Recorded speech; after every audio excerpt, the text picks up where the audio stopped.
Hi everyone, Sheena here. Happy holiday season greetings to whatever you're celebrating. And honestly, that's kind of what I want to talk a little bit about today.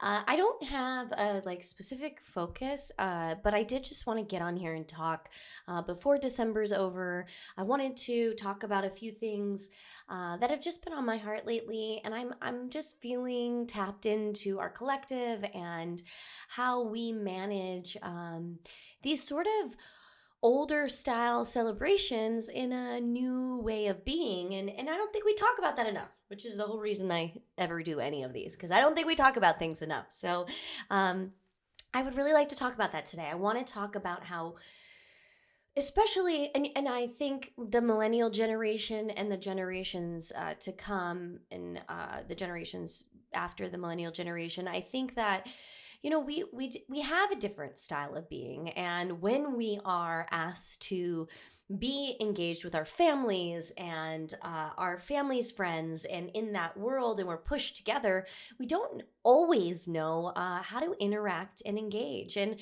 how to integrate, especially if you're in a world of perhaps self-realization or actualization or spirituality or a different style of healthy living. Even, just the food we eat is different, and how we integrate that into our families without just putting these walls up, right? Like these walls, like, no, I can't eat that, or I don't pray to that, or I don't celebrate that, or I'm not going to give gifts, or however it's going to be, because it really separates us, and these times were intended to come together, and I think we've found new ways of coming together throughout the year that we don't necessarily have labels on anymore, like celebrations and events and things like that. But it still exists in the world, these sort of celebrations that we have that have been happening for generations before us, and they're stuck in there. And I think we both, from both sides, have so much to offer one another, and how to integrate the newer styles of living, the newer foods, the newer styles of prayer and meditation and giving thanks, and the newer styles of gift giving, and perhaps incorporating giving back to the world in different ways. I think that all has greatness to offer, but also, I go home to my family, or I see my family I haven't seen in a while, maybe once a year, and there is a sense of community there, of my close blood relatives that I don't normally feel from anyone else. So there is something there to be said. There is the closeness and the connectiveness that they have, and the things that are in us and in them that we share, that we don't always get an opportunity to look at and pay attention to. And I think that's huge, like, especially if you're in self-realization, especially if you're growing your internal self, if you're letting go of past patterns, what better place to look than into the generations before us to really learn what's going on there. So there's stuff to be given, and there's insights to be had, and there's love to receive on both sides. But how do we do it? How do we do it without butting heads? How do we do it without feeling uncomfortable? So much.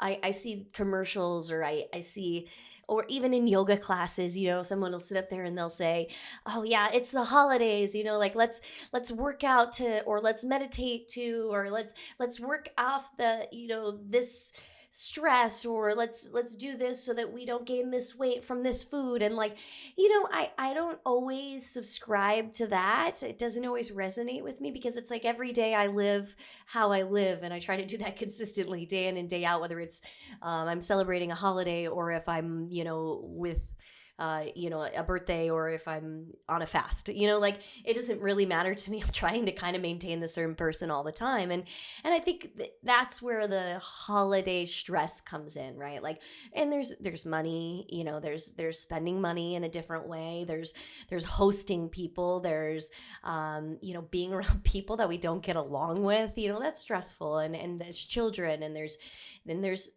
sadness associated with a lot of stuff, financial issues, and people not having the same things as a lot of people here, especially in the US, have. And then even the people not having a lot here in the US, that while other people have a lot. I mean, there's a lot going on there that's kind of packed into holidays. So I definitely do resonate with the fact that this time is different than other times.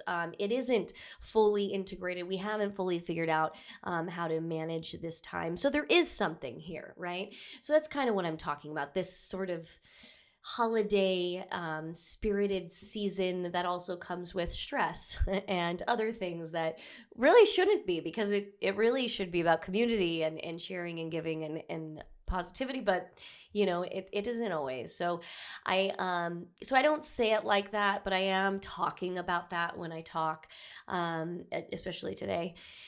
So how do we do this? How do we get better at this stuff? And since the last time I talked, I recently went home.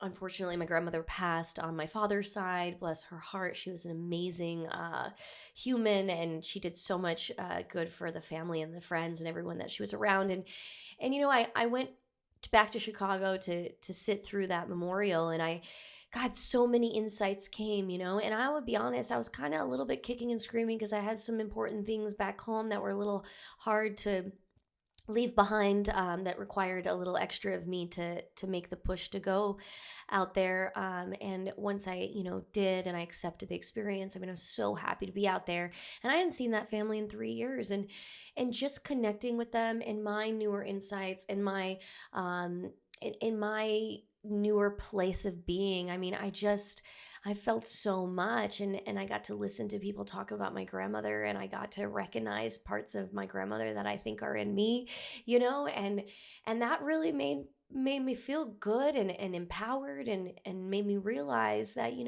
our blood family is super important. And here in the West, I think, I mean, I don't want to speak for everyone, but because I think it kind of depends, but we moved here in the 90s.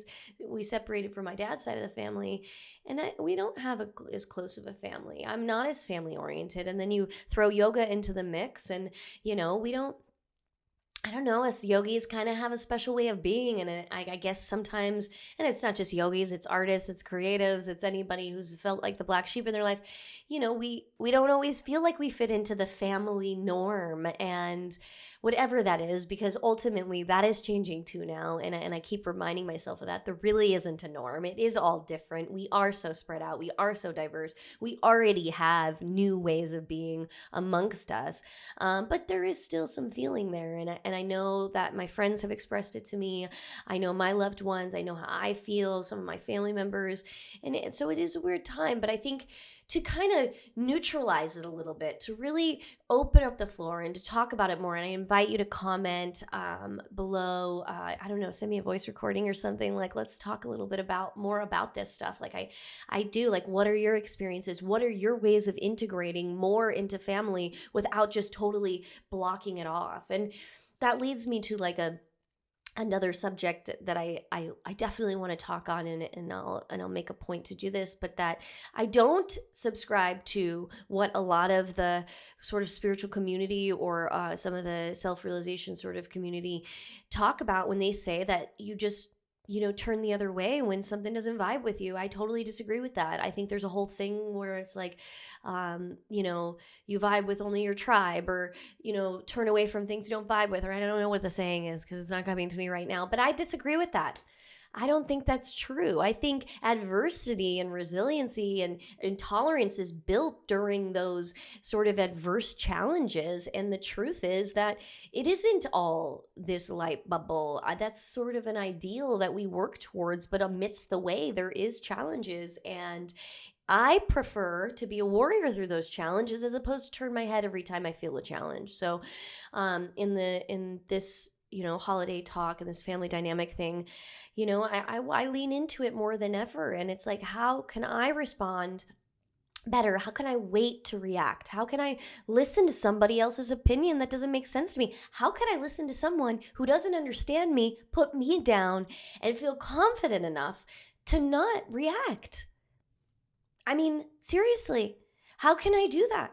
I know it works in the pre-gaming periods of time where we're working on my trauma, but when do I get to put it into play better than when it's presented right in front of me? And that's kind of what I'm saying here, like we don't. And then, okay, yeah, and how do we deal with a diverse world? We want to preach about a diverse world. We want to talk about coexisting, but then we don't want to jump into somebody else's celebration that doesn't make sense to us. you know what better way to figure out how to coexist than to work with someone in their vision and in their reality, and really work to still stand our ground, but then also have our own. And that's huge, and I think that's bigger. But I think family dynamic is a perfect time to practice these holiday seasons, these sort of religious, originally foundational celebrations. I think those are the times, because we're all so different now and we don't hold those same beliefs. So, yeah, I hope I talked enough about what to do, because I think that it's really about that responding thing. It's self care, right? It's, you got to take care of yourself so you don't react to situations when you feel overwhelmed, right? You got to practice patience, day in and day out, so that you're patient when something's coming at you that, doesn't make you feel good in that moment, but that is not you, and you're able to respond in a better way. So, yeah, I grant you so much peace out there right now during all the times. But yeah, during the holiday season, and there's other stuff going on, right? We're layered deep right now. We're still in the midst of COVID and the political arena, and there's just stuff on TV that it's like, what is that? Like, is this real right now? Like, it blows my mind day in and day out. But at the same time, it's fascinating. It's can be fun. We can be abundant and still give to the world. We can feel good feelings and still work through sadness, and helping our brothers and sisters work through their bad feelings. I mean, this is all multi-layered, multi-dimensional. Like, we have the capacity to work through this stuff right now, and we're being given opportunity after opportunity after opportunity. So, in your opportunities, I wish you so much peace. Yeah, just anything you ever need, like, write me, because, like, that's why I'm here. I'd like to engage with you about this stuff. So, please, season's greetings, if you will. But yeah, have a beautiful day. Have a beautiful whatever you celebrate, or if you've already celebrated. And I'll talk to you next time.